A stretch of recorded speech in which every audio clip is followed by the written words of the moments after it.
बुद्धिजीवी बहुत थोड़े में संतुष्ट हो जाता है। उसे पहले दर्जे का किराया दे दो ताकि वह तीसरे में सफर करके पैसा बचा ले। एक आध माला पहना दो, कुछ श्रोता दे दो और भाषण के बाद थोड़ी तारीफ, वह मान जाता है इतने में। मैं भी विश्वविद्यालय में भाषण देकर संतुष्ट था। उस शहर से 20 मील इधर के स्टेशन से मैं तीसरे से पहले दर्जे में आ गया था, जिससे मेजबानों को बुद्धिजीवी को तीसरे दर्जे से उतारने की शर्म न झेलनी पड़े। मैं दरवाजे पर हैंडल पकड़े तब तक खड़ा रहा जब तक उन्होंने मुझे देख नहीं लिया। ऐसा हो चुका है कि स्वागतकर्ता मुझे पहले दर्जे में तलाश कर रहे हैं और मैं चुपचाप तीसरे दर्जे से उतर कर उनका इंतजार कर रहा हूं। अब वे मिलते हैं तो दोनों पार्टियों को शर्म महसूस होती है। वे सोचते हैं कि थर्ड क्लासीय को बुला लिया और मैं सोचता हूं कि इन्होंने मुझे पकड़ लिया। कभी मौका मिला तो नजर बचाकर प्लेटफॉर्म पर तीसरे दर्जे के सामने से सरक कर पहले के सामने आ जाता हूं और फिर बाबू की टिकट इस तरह देता हूं कि मेजबान जान ना सके कि वह तीसरे दर्जे का है। श्रद्धेय के भी दर्जे होते हैं। तीसरे दर्जे का श्रद्धेय प्रेरणा नहीं देता, वह शर्म देता है। गांधी जी की बात अलग थी। वे तीसरे को भी पहले दर्जे की महिमा दे देते थे। हम तो पहले दर्जे में बैठकर भी तीसरे की हीनता अनुभव करते हैं। संत और बुद्धिजीवी में यही फर्क होता है। मुझे विशेष सावधान रहना पड़ता है। पाठ्यक्रम में आ गया हूं, कोर्स का लेखक हो गया हूं। कोर्स का लेखक वह पक्षी है जिसके पांवों में घुंघरू बांध दिए गए हैं। उसे ठुमक कर चलना पड़ता है। ये आभूषण भी हैं और बेड़ियां भी। रॉयल्टी मिलने लगती है तो जी होता है कि सत साहित्य ही लिखूं, जिससे लड़के लड़कियों का चरित्र बने। उसे आचार्य गण तुरंत गले लगा लेंगे। परेशानी यही है कि सत साहित्य कुल 8-10 वाक्यों में आ जाता है, जैसे सत्य बोलो, किसी को कष्ट मत दो, ब्रह्मचर्य से रहो, पराई स्त्री को माता समझो आदि। एक तो बुद्धिजीवी, फिर कोर्स का बुद्धिजीवी, मुझे विशेष सावधान रहना पड़ता है। कितना ही प्रखर बुद्धिजीवी हो, अगर तीसरे दर्जे से उतरता हुआ देख लिया जाता है तो उसका मनोबल घट जाता है। तीसरे दर्जे से उतरा और बुद्ध नहीं, अबुद्ध शाकाहारी होटल में ठहरा बुद्धिजीवी आधा बुझ जाता है। मैं मनोबल बनाए रखने के लिए 15-20 मील पहले तीसरे दर्जे से पहले दर्जे में आ जाता हूं और पेट चाहे पचा ना सके, अच्छे मांसाहारी होटल में ठहरता हूं। पहला दर्जा और गोश्त बुद्धिजीवी को प्रखर बनाते हैं। लौटते में मैं तीसरे दर्जे में यह कहकर बैठ जाता हूं कि पहला दर्जा रात को असुरक्षित रहता है। यही बुद्धिजीवी की मिश्रित अर्थव्यवस्था है, जो देश की मिश्रित अर्थव्यवस्था के अनुरूप ही है। देश के प्रति बुद्धिजीवी बहुत जागरूक है। वह पहले दर्जे से उतरता और तीसरे में चढ़ता है। मेरे भाषण का विषय था आजादी के 25 वर्ष। सामने लड़कियां बैठी थीं, जिनकी शादी बिना दहेज के नहीं होने वाली थी। बैल की तरह मार्केट में उनके लिए पति खरीदना ही होगा। वर का बाप जचकी तक का खर्च जोड़कर ले लेगा। स्त्री के लिए अभी भी पत्नी के पद पर नौकरी सबसे सुरक्षित जीविका है। और लड़के बैठे थे जिन्हें डिग्री लेने के बाद सिर्फ सिनेमा घर पर पत्थर फेंकने का काम मिलने वाला है। आजादी के 25 वर्षों का यही हिसाब है। पर पिछले 2 वर्षों से कहा जा रहा है कि देश में क्रांति हो रही है। बुद्धिजीवी इसे समझे और इस प्रक्रिया में सहयोगी बने।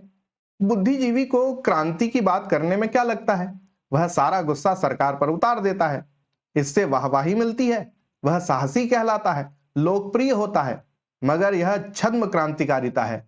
ऐसा लेखक सरकार पर नाटकीय हमले करके सारी क्रांति विरोधी बुर्जुआ ताकतों को बचा लेता है। इस तरह वह बुर्जुआ समर्थक हो जाता है। लुकाच का तो यही निष्कर्ष है। मांग है तो मैंने क्रांतिकारिता की बात की। 3 पहले दर्जे का किराया और पेट में मुर्गा बुद्धिजीवी को क्रांतिकारी बना देता है। मुर्गा दिन में सबसे पहले क्रांति का आह्वान करता है, क्रांति की बांग देता है और फिर घोड़े पर दाने बीनने लगता है। भारतीय बुद्धिजीवी का भी यही हाल है। क्रांति की मांग, घोड़े पर दाने चुगना और हलाल होने का इंतजार करना। यूं दूध और कलाकंद खाने वाले भी अपने को क्रांतिकारी बुद्धिजीवी कहते हैं, पर मैं नहीं मानता। लौटने के लिए स्टेशन पहुंचा तो टहलते हुए सोचने लगा, इन 25 वर्षों ने क्या दिया? इस समय मेरी क्या चिंता है? क्या मैं क्रांति की बात सोच रहा हूं? नहीं, मुझ में यात्रा की घबराहट है, बर्थ की घबराहट है। मैं बार बार टिकट निकाल कर देखता हूं, आज का ही है, कहीं जाली तो नहीं है, रिजर्वेशन सही है कि नहीं। कोई भरोसा नहीं। मुझे गाड़ी के समय की चिंता है। मैं चिपका हुआ टाइम टेबल देखता हूँ, कहीं ऐसा तो नहीं है कि गाड़ी निकल गई हो। टाइम टेबल देखता हूँ, पर मुझे इस पर भरोसा नहीं है। यह पुराना भी हो सकता है।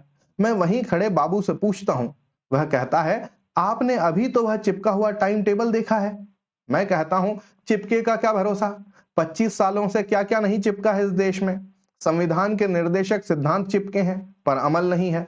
चिपका है गांधी जी का वाक्य, स्वराज्य में हर औरत का आंसू पहुंचा जाएगा, मगर यही तय नहीं हो पा रहा है कि रुला कौन रहे हैं। 55 करोड़ के हाथों में एक एक रुमाल दे दिया गया है कि लो, एक दूसरे के स्वराज्य के आंसू पोंछो। चिपके कागज का क्या भरोसा। समाजवादी ढंग का नारा चिपका था, पर काम सब बेढंगा हो रहा था।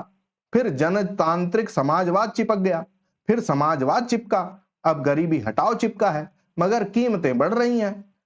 चिपके कागज का कोई भरोसा नहीं रह गया। बाबू मुझे गाड़ी का समय बताता है, पर मैं एक बाबू का भरोसा नहीं करता।